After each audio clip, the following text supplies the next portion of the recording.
நன்றி கட்ட ஒரு நாய். நீ ஒரு மனுஷன் இல்லை. நீயும் இந்த தம்பியும் நன்றி கட்ட நாய். உனக்கு அமைச்சர் உதவி தந்த சந்திரிகாவும் மைந்தவும் மைத்திரியும் ரணிலும் வண்டிச்சிட வேண்டாங்க இல்லை. நீங்கள் எல்லாம் வந்து ஒரு நன்றி இல்லாத ஆக்கள். நீங்கள் இனி வாழ்க்கையில் உங்களுக்கு இந்த மக்களுக்கு நான் ஒரு கருத்தை சொல்கிறேன். நீங்கள் இந்த 25,000 30,000 பேர் தான் இவருக்கு வாக்கு போடுறீங்க. போட்டிங்கள்னு சொன்னால் வாழ்க்கையில் திருப்பியும் இந்த நாடு சீரழிஞ்சு சேதாரமாகி இந்த முழு இளைஞரும் ரோட்டுக்கு போன்றதை நீங்க ரோட்டுக்கு போம். அதில் மாற்று கருத்துக்களும் இல்லை. உங்களோட சண்டித்தனம் இல்லாத நீங்கள் வச்சிருங்க. உங்களுக்கு வயசு ஓயும் சண்டித்தனம் முடியல. உங்களுக்கு வயசு ஏற சண்டித்தனம் கூடுது. வயசு ஏற சொத்தாசை கூடுது. வயசு ஏற எங்கே யார்கிட்ட பறிக்கலாம்ன்ற ஆசை இருக்கு. மற்றவனும் வேர்வை சிந்தி கஷ்டப்பட்டு தானே உழைக்கிறான். உங்களுக்கு கஷ்டப்பட்டு உழைக்கிறாது.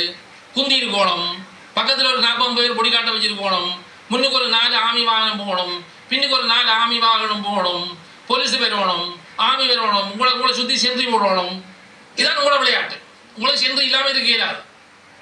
உங்களுக்கு சென்று இல்லாமல் இருக்கிறாது. எங்களுக்கு சென்று தேவையில்லை. ஆனபடியா நீங்கள் எங்களுக்கு விண்ணனுக்கே இந்த செய்தீங்கன்னு சொன்னா விண்ணன் உனக்கு எத்தனை கோடி? 25 கோடி ரூபா தந்துருக்கான். 25 கோடி ரூபாய் தந்த விண்ணனுக்கே நீ இந்த சூத்துக்க விட்டீங்கன்னு சொன்னா நீ எப்படியான ஆளா இருப்ப? யோசிப்பார். எனக்கே சூத்துக்க விடுற விண்ணனுக்கு. அப்ப நீ ஒரு மனுஷன். உண்ட தம்பி பெரிய சண்டிய. உண்ட தம்பி பெரிய சண்டிய. அவர் சவுண்டா பெருசா கொடுப்பார். அவர் பேர் என்ன விடுறீங்க? நாங்களும் இந்த புலி பூனை இபி டேலோ புலட்டு இபிஆர்ல 50 இயக்கம் 3 லட்சம் போராளி இந்த 83ஆம் நாள்லேருந்து நான் இந்த பூமி தான் வாழ்றேன். எல்லாரையும் கண்டிருக்கிறேன். நான் எத்தனையோ பெரிய பெரிய பயங்கரவாதிகளையும் கண்டிருக்கிறேன். நான் புலியின் சிறைச்சாலையிலும் இருந்தேன். புலி கொண்டை என்ன சாவஜியில் அடைச்சி வச்சிருந்தது சாமான் வித்ததுக்கு. புலி கொண்டை கிட்டத்தட்ட ஒரு 25 கோடி ரூபா நான் இங்கே இடம்பெயரே சாமான் கொண்டே சாவஜியில் வச்சுட்டேன். சாவஜியில் வச்சிருக்கேங்க. நான் இதே பேப்பரில் போட்டுச்சுன்னா சாமான் வந்து பில் போட்டு தான் விற்கணும். யாழ்ப்பாணத்தில் உள்ள நடைமுறை எல்லாம் இருக்குன்னு சொல்லி நான் திட்டம் போட்டுட்டேன். என்னன்னு கேட்டால் யாழ்ப்பாணத்தை விட்டாச்சு. இது ஒன்றும் நடைமுறை சாத்தியம் இல்லை. நாங்கள் எங்கேயாவது வலிக்கிட்டு போகணும்.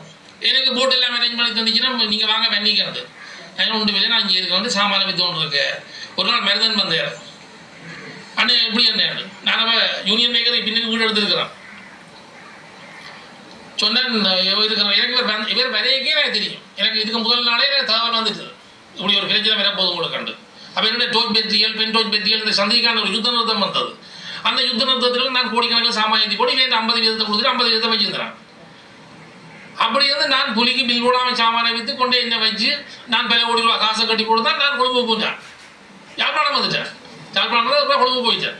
அப்போ இந்த புலியை பற்றி இவங்களுக்கு தெரியும். அப்போ நாங்கள் சரி இந்த புலி பிரபாகரன் இப்படிக்கு நடந்து போச்சு, யுத்தம் முடிஞ்சிட்டது, சரி இதுக்கு மாற்று வழி என்னென்று உண்டாட்ட வந்தா நீ என்ன செய்கிறான்னு கேட்டால் நீ சப்பாத்து காலுக்குள்ள செருப்பு காலுக்குள்ள வச்சு சண்டிக்கட்டையை கட்டி கொண்டு நீ நின்று சண்டித்தனம் மாதிரி என்னோட நீ இந்த விளையாட்டு எல்லாத்தையும் நைஸாக செய்து போட்டு நீ பேசாம பூனை மாதிரி இருக்கிற. நீ யோசிக்கிற பூனை. இவர் எத்தனை நேரம் காஞ்சா ஈஸ்வராட்ட போறேன் மினிஸ்ட்ரிக்கு போறேன்ற தகவல் எனக்கு அங்கேயிருந்து வரும் என்னுடைய பொருளை பறிக்கிறதுக்கு. அப்ப உனக்கு ஒரு தொழிலை தொடங்குறதுக்கு இயலாது. நீ ஒரு அமைச்சராக இருக்கிற உனக்கு ஒரு தொழில் தொடங்க இயலாதா? ஏன் பறிக்கிற? மெட்ட வேண்டிய என்ன பறிக்கிற? என்னன்னா நான் இந்த அங்கே சப்போர்ட் பண்ணி ஒரு 50,000 போட்டு எடுத்து கொடுத்துட்டேன். அந்த ஆத்திரத்தில் இதை செய்தது. இவர் நான் செய்து 3 சீட் எடுத்தது பிறகு வேறுங்க. அது போல நெடுதல் உண்டு தான். அது போன பிறகு ஒரு 3000 போட்டு அங்கே திருமதிக்கு வந்தது வெந்நியில். அது சும்மா ஒரு குட்டி சுட்டிக்கே உண்டு. நான் அன்பான என் உயிரிலும் மீதான வடமான மக்களுக்கு சொல்கிறேன். வடமான மக்களில் இவர் இப்போ இந்த முறை தனக்கு ஒரு பயத்தில் இலங்கை ஊரா போட்டுருக்கிறார். யாழ்ப்பாணத்திலேருந்து 5 லட்சம் 10 லட்சம் ரூபாய் சொத்துக்களை விற்று போட்டு போய் கொழும்புல போய் எல்லாரும் இப்போ 500 சதுரடி 1000 சதுரடி வீட்டில் இருக்கிறதுக்கு முக்கிய சூத்திரமே இவர் தான். இங்கே பயத்தில் இன்றைக்கு அவரை சொத்து 10 கோடி 20 கோடி ரூபா வித்த சொத்து 10 லட்சத்துக்கு வித்த சொத்து 20 கோடி இங்கே இதுக்கெல்லாம் போச்சு. இதுக்கெல்லாம் தான் பயத்தில் ஜனங்கள் பிள்ளைகளை கடத்துது, ஆக்களை சுடுங்கன்னு தான் போனது. அப்போ சுடுதனம் போனது போயிட்டு அதுகள் அதுகளுக்கு 1 கோடி 2 கோடி 3 கோடி தான் அதோட சொத்து பொறுமதி. இங்கே அதே வித்த சொத்து அதற்கு 30 கோடி 40 கோடி அது